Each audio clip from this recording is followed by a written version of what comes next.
What were you like when I was 25? Well, I was obsessed. 25, so that would have been 87. I'd been in graduate school for 2 years. Well, you know, when I was 25 or so, I probably weighed about 138 pounds. I smoked like a pack of cigarettes a day. I drank tremendous amount of alcohol. I was from northern Alberta, this rough little town up in northern Alberta called Fairview, and there were long winters there, and my friends were heavy drinkers, and most of them dropped out of school by the time they were 15 or 16, went off to work on the oil rigs, and it was a rough town, and we drank a lot. I started when I was 14, and and so I had a lot of bad habits, let's say, and things that were, and I wasn't in great shape physically, and I was also still intellectually obsessed by, as I am now, and so that would have been in 85. But I decided around then, about 85, 84, something like that, maybe a little earlier, that I was really going to try to get my act together, and so I started doing that. I first of all I quit smoking.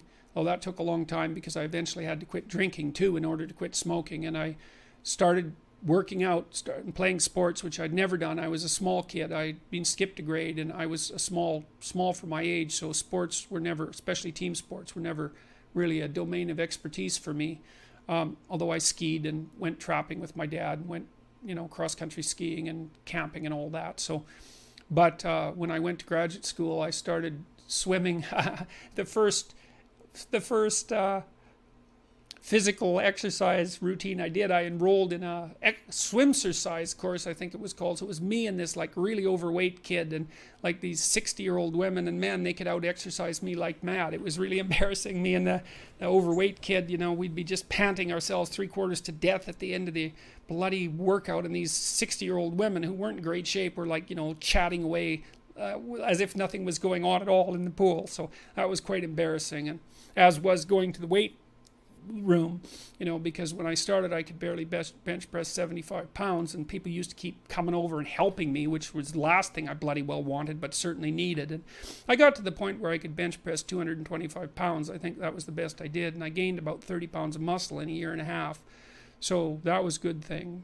So like I was kind of a wild man, and I'm a little bit manic in my temperament, and so I was kind of going every direction at the same time. So, and I don't regret that. I had a fine time when I was a kid, but I needed really to get disciplined, and I had to do it because I was working on these hard problems that that I've been discussing with all of you, and I've been working on them really obsessively since I was probably about 18, maybe even earlier than that, and got to the point around 25 when I was in graduate school trying to get my PhD, so doing all my research. Like I published 15 papers by the time I graduated with my PhD, which was I think by a fairly large measure the most papers that any graduate student at that time had ever published at McGill. I think that's right. It might have been twice as many, or maybe twice as many, maybe even 3 times as many. And at the same time I wrote Maps of Meaning, which was a terribly difficult thing to do, because I was writing about 3 hours a day doing that, and I couldn't do all that and continue with my misbehavior, my sort of what would you say, my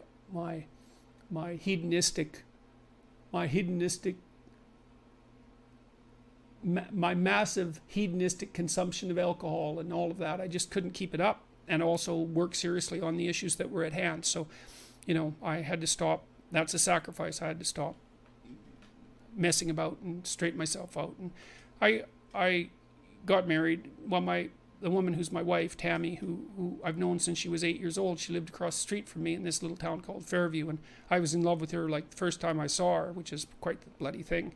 So that's worked out pretty well for me. But she came to live with me about the same time, and we decided jointly to get our act together, and we swore that we'd tell each other the truth, which I think she's actually done better than me. Like I don't think she's lied to me ever in our entire marriage, which is unbelievable, and it's been so useful because I can really tell her things and we can really talk. So I tell you, if you want to have a good relationship, man, you embed it in the truth, because if you don't embed it in the truth, you don't have a relationship. It's just lies. It's a tissue of lies, and it will dissolve in the chaos as soon as a crisis comes along. So the truth is a terrible thing, but not compared to falsehood.